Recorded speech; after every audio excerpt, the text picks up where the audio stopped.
Hello everyone, and welcome to my YNR Official 24 channel. Diane Jenkins never expected that a single afternoon at the Abbott mansion would unravel the fragile calm she had fought so hard to maintain. But fate in Genoa City has always favored chaos over peace, and as the sun dipped low beyond the manicured hedges, she felt that familiar chill crawl up her spine, the unmistakable warning that something terrible was about to come to light. She had returned to the Abbott house not out of sentimentality, but necessity. Jack had asked her to retrieve a set of old financial records he believed might still be tucked away in the study, documents from a time when trust came easier and betrayal was a slower poison. Diane moved through the house quietly, her heels clicking softly against the polished floors, the silence amplifying her thoughts. She told herself this was a simple errand, nothing more. But the walls of the Abbott mansion had always been good at keeping secrets, and today, they were ready to give one up. As Diane approached the study, she heard voices, low, urgent, unmistakably familiar. She froze. Phyllis Summers' sharp, unmistakable tone cut through the air like a blade, followed closely by Billy Abbott's tense, restless cadence. Diane's breath caught in her throat. She had known they would be here. Instinct pulled her to turn back, to announce herself, to keep everything above board. But instinct, honed by years of survival and regret, urged her instead to listen. And so she did, standing just outside the door as the truth began to spill out, piece by dangerous piece. Phyllis was pacing. Diane could tell from the rhythm of her voice, the way it rose and fell with barely contained fury. She was talking about Victor Newman, about revenge, about payback, about finally bringing him to his knees. Billy, for his part, sounded torn between exhilaration and fear, his words tumbling over each other as he spoke of leverage, exposure, and a plan so explosive it could take down not just Victor, but anyone standing too close when it detonated. Diane's heart began to race. This wasn't idle gossip or another half-baked scheme fueled by Phyllis's long-standing vendettas. This was calculated, precise, dangerous. Phyllis spoke of documents, digital trails, and a carefully orchestrated chain of events designed to frame Victor in a way that would leave him isolated and powerless. Billy added details, names, timelines, contingencies. They weren't just fantasizing about revenge. They were actively building it. Diane felt the room tilt around her. She knew Phyllis's capacity for obsession, and she knew Billy's reckless streak, but together, they were something else entirely, a volatile fusion of rage and desperation. As she listened, a horrifying realization dawned on her. Jack's name surfaced again and again, not as a target, but as collateral damage. They were willing to risk everything, including Jack's reputation, his freedom, even his life, to achieve their goal. The air seemed to grow heavier with every word Diane overheard. Phyllis talked about manipulating evidence, about planting doubt where certainty once lived, about using Billy's access to old Abbott records and insider knowledge to make the plan airtight. Billy, voice cracking with emotion, confessed how deeply Victor's past actions had scarred him, how the betrayals, the power plays, the constant sense of being one step behind had driven him to the edge. Phyllis fed that pain, sharpened it, molded it into resolve. She promised him justice, vindication, and a future where Victor Newman would never again loom over their lives like an untouchable god. Diane pressed a hand to her mouth, struggling to remain silent as the magnitude of what she was hearing threatened to overwhelm her. She had made countless mistakes in her life, burned bridges she could never fully rebuild, but she had spent the last years trying, desperately, to do better, to protect the people she loved, especially Jack. And now, standing in the shadows, she realized that Jack was in more danger than he knew, and the threat wasn't coming from his usual enemies. It was coming from people he trusted, people he had tried to help. As Phyllis and Billy continued, Diane's shock turned to cold clarity. She began to see the structure of their plan, the way it relied on timing and secrecy, on exploiting old wounds and unresolved grudges. They intended to leak false information to the authorities, to create a narrative so compelling that no one would question it until it was too late. Victor would be arrested, humiliated, stripped of power. Newman Enterprises would spiral into chaos. And in the confusion, Billy would reclaim what he believed was rightfully his, while Phyllis would savor the ultimate victory over the man she blamed for so much of her pain. But Diane also saw the cracks, the places where human error, emotion, and guilt could cause the entire scheme to collapse. And when it did, Jack would be standing in the blast radius, his loyalty to Billy and history with Phyllis, making him the perfect scapegoat. Diane's pulse thundered in her ears. She wanted to burst into the room, to confront them, to demand they stop before it was too late. But she knew better. A confrontation now would only drive them deeper underground, make them more cautious, more dangerous. No, this required strategy. This required patience. This required Diane Jenkins at her most composed, most calculating, and most protective. When the voices finally moved away, fading down the hall, Diane slipped quietly into the study, her hands trembling as she closed the door behind her. The room felt charged, as though the very walls had absorbed the darkness of the conversation she had just overheard. She sank into one of the leather chairs, trying to steady her breathing, her mind racing through possibilities and consequences. Telling Jack immediately seemed like the obvious choice, but Diane knew Jack, his heart, his sense of honor, his tendency to confront problems head-on. If he knew too much too soon, he might act rashly, tipping off Phyllis and Billy and accelerating their plan. Diane needed proof. She needed leverage. And most of all, she needed time. As she stood and began searching through the desk drawers for the documents Jack had asked for, a bitter irony struck her. She had come here to retrieve old records, and instead, she had uncovered a secret that could destroy the future. Somewhere deep inside, fear coiled tight, but above it rose something stronger: resolve. She would not let this happen. Not again. Not to Jack. Over the next several days, Diane moved through Genoa City with a new purpose, her outward calm masking the storm brewing beneath. She watched Phyllis closely, noting every sharp smile, every veiled comment, every moment of triumph that flickered across her face when Victor's name came up in conversation. Phyllis was confident, too confident, and that worried Diane. Confidence bred carelessness. Billy, on the other hand, seemed frayed, his usual bravado replaced by restless energy and dark circles under his eyes. He avoided Jack more than usual, deflecting questions with forced humor and vague excuses. Diane saw it all, filing away each observation like pieces of a puzzle she was determined to solve. At night, alone with her thoughts, doubt crept in. Who was she to interfere? Given her past, did she even have the right? But every time she imagined Jack's face when the truth finally came out, betrayal etched into every line, her doubts hardened into determination. She had made mistakes before, but this time, she would make it right. The breaking point came sooner than Diane expected. One evening, as she was leaving society, she caught sight of Phyllis and Billy seated in a corner booth, their heads bent close together, voices low. Diane hesitated only a moment before positioning herself nearby, close enough to hear fragments of their conversation. Phyllis was talking about a deadline, something about tomorrow, and the final piece. Billy looked pale, his jaw clenched as he nodded. Diane's stomach dropped.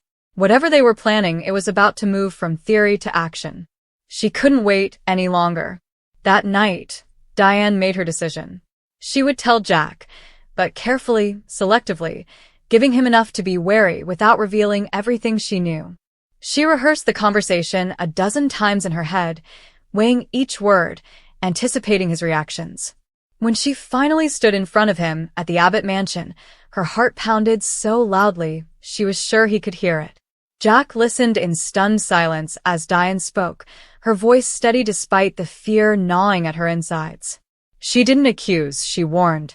She told him she had reason to believe that Phyllis and Billy were involved in something dangerous, something that could have devastating consequences for everyone involved, including him. Jack's confusion quickly turned to concern, then to disbelief. Billy? Phyllis? He shook his head, insisting there must be some misunderstanding, some exaggeration. Diane held his gaze, refusing to back down. She reminded him of their history, of how easily lines could blur when old wounds were reopened and revenge felt justified. She asked him to trust her, not blindly, but cautiously. Jack finally nodded, the weight of her words settling in. He agreed to be careful, to observe, to ask questions without revealing his suspicions. It wasn't everything Diane wanted, but it was enough, for now. As the hours ticked by, tension in Genoa City thickened like a gathering storm.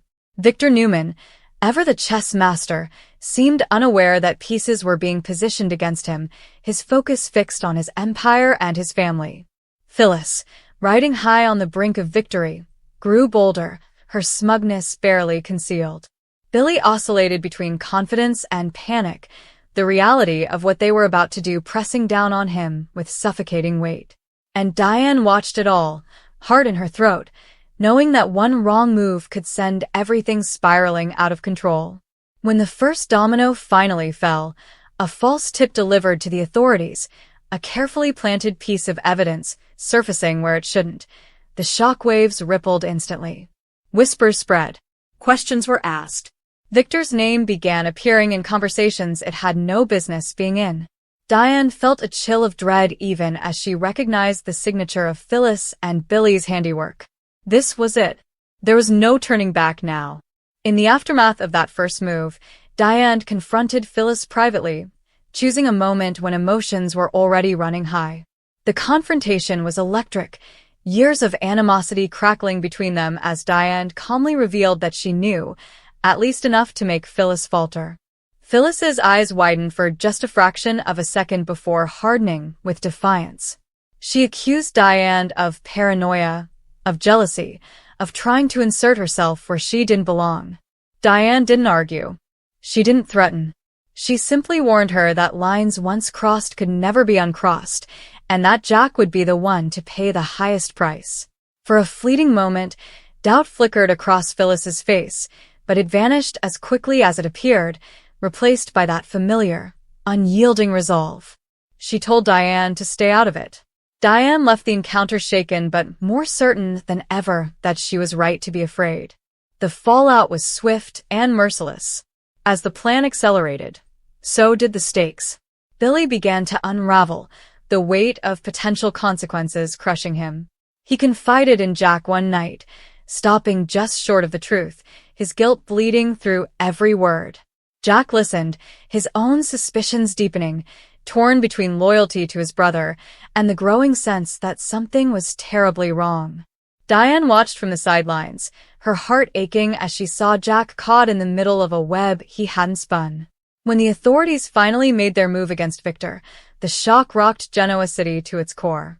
Diane knew, in that moment, that there was no more time for half measures. The truth had to come out fully, painfully, and immediately, or the damage would be irreversible. In a final, desperate act, Diane revealed everything she knew to Jack, laying bare the scope of Phyllis and Billy's dark plan. The betrayal hit him like a physical blow, rage and heartbreak warring within him as he struggled to process the reality of it all. Together, they moved quickly, contacting the right people, presenting the inconsistencies, the cracks Diane had identified from the start. It wasn't enough to undo all the damage, but it was enough to slow the momentum, to introduce doubt where certainty had been manufactured. As the truth began to surface, Phyllis and Billy's alliance started to fracture, mistrust and fear eroding the bond that had once fueled their revenge. The fallout was brutal, relationships shattered, reputations scarred, and the illusion of control completely destroyed. In the end, Diane stood amid the wreckage, emotionally exhausted but resolute. She hadn't emerged unscathed. No one ever did in Genoa City, but she had done what she set out to do. She had protected Jack. She had faced the darkness head-on and refused to let it consume everything she cared about. As the dust settled, one truth remained painfully clear. Secrets never stayed buried in Genoa City, and the price of revenge was always higher than anyone expected. Diane Jenkins had uncovered a shocking secret, and in doing so, had changed the course of countless lives, including her own forever. In the days that followed the exposure of Phyllis and Billy's dark plan, Genoa City felt fundamentally altered, as if an invisible fault line had finally cracked open beneath its most powerful families. Diane sensed it everywhere, in the hushed conversations that stopped when she entered a room, in the wary glances cast her way, in the subtle but unmistakable shift in how people treated her. Some saw her as a hero who had prevented total destruction. Others whispered that she was a manipulator who had merely chosen the winning side at the last possible moment. Diane tried not to let it matter, but the weight of judgment pressed down on her all the same. Redemption, she was learning, was never a straight path. It was jagged, uncertain, and lonely. Jack, for his part, was struggling to reconcile the man he thought he knew with the betrayal he had uncovered. Billy's involvement cut deeper than he wanted to admit. Late one night, Jack stood alone in the living room, staring at an old family photo, his jaw tight as memories replayed in his mind. Shared laughter, shared losses, shared promises that now felt hollow. Diane watched him from the doorway, her heart aching. She wanted to reach out, to comfort him, but she knew some wounds could only be faced alone. When Jack finally spoke, his voice was heavy with exhaustion rather than anger. He told Diane that stopping the plan hadn't brought him relief, only clarity, and clarity, he realized, was sometimes the cruelest gift of all. Phyllis, meanwhile, was unraveling in spectacular fashion. The bravado that had fueled her crusade evaporated as consequences closed in around her. Friends distanced themselves. Allies disappeared. Even those who once cheered her defiance now looked at her with a mix of fear and disappointment. Phyllis lashed out, blaming everyone but herself. Victor, Jack, Diane, fate itself. But in quiet moments, when the noise faded, doubt crept in. Had it all been worth it? The victory she'd envisioned felt empty, poisoned by the knowledge that she had crossed lines she could never erase. And Diane, infuriatingly calm in the aftermath, became a mirror Phyllis couldn't stand to look into, a living reminder that restraint, not revenge, had ultimately won. Billy's reckoning was slower and far more painful. The adrenaline that had driven him forward was gone, replaced by guilt that settled deep in his bones. He avoided Jack, avoided Phyllis, avoided anyone who might force him to confront what he'd almost destroyed. When he finally did face Jack, the conversation was raw and brutal, stripped of excuses and half-truths. Billy admitted that he had let his anger define him, that he had convinced himself he was fighting for justice when, in reality, he was running from his own sense of failure. Jack listened, tears in his eyes, and told his brother that forgiveness was possible, but trust would take time and effort and accountability. It wasn't a clean resolution, but it was honest, and in Genoa City, honesty was rare and precious. Victor Newman, ever the survivor, emerged from the chaos bruised but unbroken. Though cleared of the most damaging accusations, the experience left him more guarded than ever. He knew now that enemies didn't always announce themselves from across the board. Sometimes they sat at the table, smiling, waiting for the right moment to strike. Victor quietly adjusted his strategies, tightening his inner circle, his gaze sharpening whenever Phyllis or Billy's names were mentioned. Diane sensed that while Victor might not seek immediate retaliation, he never forgot a threat, and that knowledge lingered like a shadow over everyone involved. For Diane, the aftermath became a test of everything she had claimed to want: honesty, stability, a future built on trust rather than schemes. She faced Jack one morning with uncharacteristic vulnerability, admitting that she feared her actions would always be viewed through the lens of her past. Jack took her hands and told her that while the past could never be erased, it didn't have to dictate the future. It was a small moment, quiet and unremarkable to anyone else, but to Diane, it felt monumental, a fragile promise that maybe, just maybe, she had finally stepped out of her own shadow. As Genoa City slowly began to settle, one truth echoed through every fractured relationship and uneasy alliance: secrets might spark power, but they always demanded a price. Diane's discovery had stopped a catastrophe, but it had also exposed how close everyone had come to losing themselves to darkness. And as new tensions simmered beneath the surface, one thing was certain: this chapter might be closing, but in Genoa City, the consequences of betrayal never truly ended.